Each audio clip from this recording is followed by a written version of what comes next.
In personal finance, the ultimate scoreboard is the result of income minus expenses. You either have a gain or you have a loss. And if you have too many losses, it gets a lot harder to regain your momentum. Now, budgeting gets a really bad rap. Essentially, all budgeting is managing your expenses to your income. So on a really high level, it's just income minus expenses, your gain or your loss. Essentially, the key part about that is not the income. Too many people want to focus on the income and not on the expenses. The reality is, it almost doesn't matter what the income level is because the part you have the most control over is the expenses. The MBA is full of examples of how people have had enormous income yet ended up in bankruptcy. One of the prominent MBA players made $108 million in his career. It's not about how much you make, it's about how much you spend. Another great example of that is my own personal family. My father made a lot of money throughout the years. He ended up almost penniless. My mother, on the other hand, she made very little throughout her life,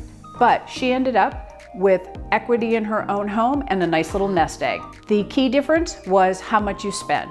My father lived hard and played hard. He spent as much as he made. My parents got separated when I was 11. We went from living in a large 4-bedroom house in the suburbs to a small 2-bedroom duplex in the cities. And over the years, my mother managed to be able to save up funds to where eventually she was able to buy her own house back in the suburbs and then even build up a nest egg of her own. It's not about how much you make, it's how much you spend.